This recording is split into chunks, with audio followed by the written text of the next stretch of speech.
दोस्तों नीतीश कुमार है। नीतीश कुमार के मन में क्या चल रहा होता है ये किसी को अंदाजा नहीं लगता है। जब नीतीश कुमार फैसला ले लेते हैं तब लोगों को ये पता चलता है कि अरे नीतीश कुमार के मन में तो ऐसा चल रहा था। नीतीश कुमार तो नाराज थे। बड़ी खबर निकल कर आ रही है कि खरमास के बाद नीतीश कुमार खेल कर सकते हैं, यानी कि नीतीश कुमार के दिमाग में बहुत सारी बातें, बहुत सारे ऑप्शंस चल रहे हैं। नीतीश कुमार चुनाव के बाद एक भी दिन ऐसा नहीं है जहां नीतीश कुमार आराम कर रहे हो। नहीं, नीतीश कुमार अपने काम को लेकर बिल्कुल अलर्ट मोड पर है। लोगों से मिल रहे हैं, जनता से मिल रहे हैं, यानी कि चुनाव के बाद भी ऐसा नहीं है कि नीतीश कुमार रेस्ट मोड ले रहे हैं। नीतीश कुमार हमेशा से ही बहुत एक्टिव है। अब देखिए, भले उनसे गृह विभाग छिन गया, भाजपा तो अपना रौब दिखा रही है।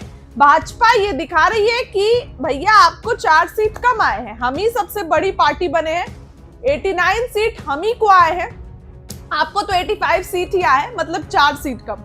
और यही रौब दिखाते दिखाते भाजपा नीतीश कुमार से गृह मंत्रालय ले ली, स्पीकर पद ले ली, विधानसभा में और विधान परिषद में सभापति तो उन्हीं के थे। तो बिल्कुल सब कुछ क्लियर हो गया। नीतीश कुमार 3 नए विभाग बनाए हैं। अब इनके मंत्री कौन होंगे, इनके मंत्री कहां से आएंगे, क्या जदयू के ही लोग होंगे या फिर कोई और? तो नीतीश कुमार खेल करने के फिराक में है।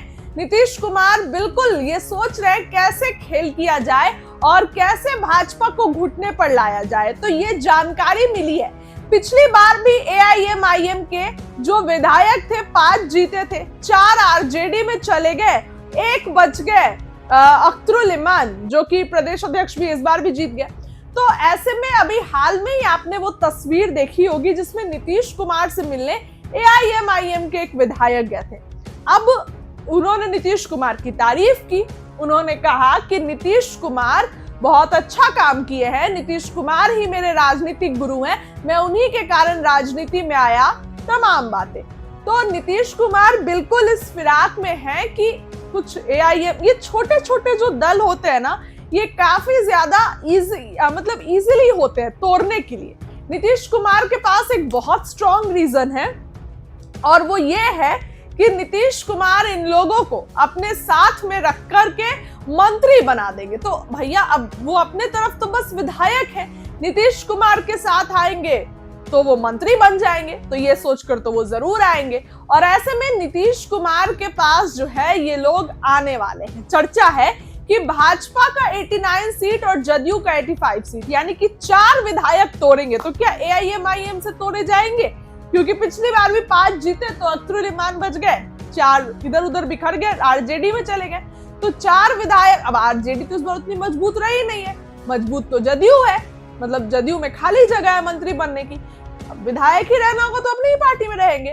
तो नीतीश कुमार बिल्कुल इस तरीके से गेम सेट कर रहे हैं, गेम प्लान कर रहे हैं कि 4 विधायक इधर आ जाए, उनको मंत्री बना दे और हम भी भाजपा के पोजीशन में हो जाए, ताकि भाजपा कुछ छीना झपटी अब नहीं कर पाए। सम्राट चौधरी गृह, क्या आपको लगता है कि नीतीश कुमार अपने मन से गृह मंत्रालय दिए होंगे? बिल्कुल नहीं, नीतीश कुमार से गृह मंत्रालय लिया गया है। और क्यों ली भाजपा? क्योंकि उनके पास 89 सीट थी। जदयू के पास अगर 90 सीट होती तो नहीं देती जदयू। तो नीतीश कुमार चाह रहे हैं कि अब 4 अपने भी विधायक कर ले, ताकि विधानसभा में अध्यक्ष भी उनके हैं। अगर साथ में बैठे तो हमारा भी तवज्जो, तो साथ ही में एनडीए बैठता है, मतलब जदयू अपने आप को पूरे तरीके से मजबूत करना चाह रही है। जदयू चाह रही है कि हम भी भाजपा के बराबर में आ जाएं, स्ट्राइक रेट और मतलब तो जितना था उतना ही, 4 विधायक और बढ़ जाएं तो हमारे 89 विधायक हो जाएंगे और उसके बाद हम भी भाजपा के बराबर में आ जाएंगे। लेकिन ऐसा होगा क्या? नीतीश कुमार खरमास के बाद खेला कर सकते हैं और ये खेल यही होगा कि विधायक तोड़ के इधर ले आएंगे, क्योंकि जनवरी में एक्सपेंशन होगा कैबिनेट का, उसमें और भी तो जदयू के भी लोग होंगे और उसमें नीतीश कुमार जो जदयू के मंत्री बनाएंगे वो तोड़े हुए विधायक होंगे। खबरें इस तरीके की चल रही हैं। राजनीतिक विशेषज्ञ बता रहे हैं कि नीतीश कुमार बहुत उतावले हैं भाजपा के कंपेयर में आने के लिए, तो ऐसा कर सकते हैं। आपको क्या लगता है, ऐसा होगा? कमेंट करके राय रखिए। बहुत बहुत हमारे देश की जो चुनाव प्रणाली है वो पूरे दुनिया में सर्वश्रेष्ठ चुनाव प्रणाली है।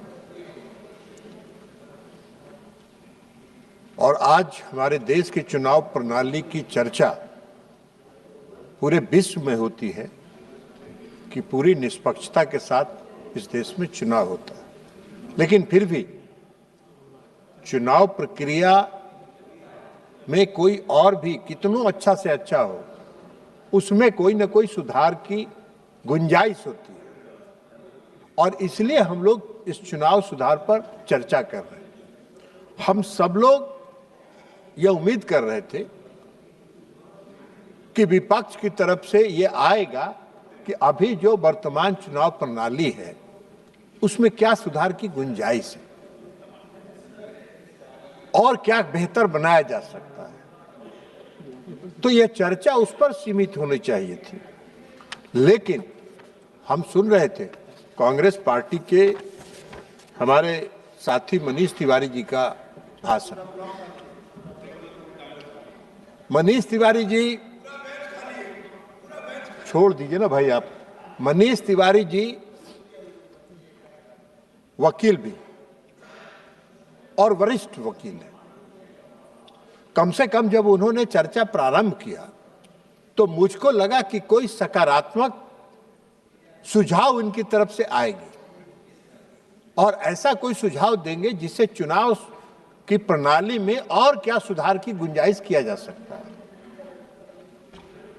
लेकिन उनका भाषण जब हमने सुना तो मुझको आश्चर्य हुआ कि एक वरिष्ठ अधिवक्ता होते हुए भी जिन सवालों को उन्होंने उठाया उस सवाल का इस सदन से कोई लेना देना नहीं है। उन्होंने चर्चा प्रारंभ किया चुनाव आयोग पर। महोदय, आप सबको मालूम है, हम सबको मालूम है कि चुनाव आयोग एक संवैधानिक संस्था है और संवैधानिक संस्थाओं के कार्यकलाप पर इस देश के प्रधानमंत्री आदरणीय नरेंद्र मोदी जी की सरकार कभी किसी संवैधानिक संस्थाओं के कार्यकलाप में कोई हस्तक्षेप नहीं करती है। आप करते थे। अरे वाह भाई वाह, आप कुछ बता दें। आप जिसके साथ गलमहियां लगाए हुए हैं, गिल साहब उदाहरण है इस देश में। गिल साहब मुख्य चुनाव आयुक्त थे और मुख्य चुनाव आयुक्त से हटते राज्यसभा में पहुंच गए और कांग्रेस सरकार में मंत्री बन गए।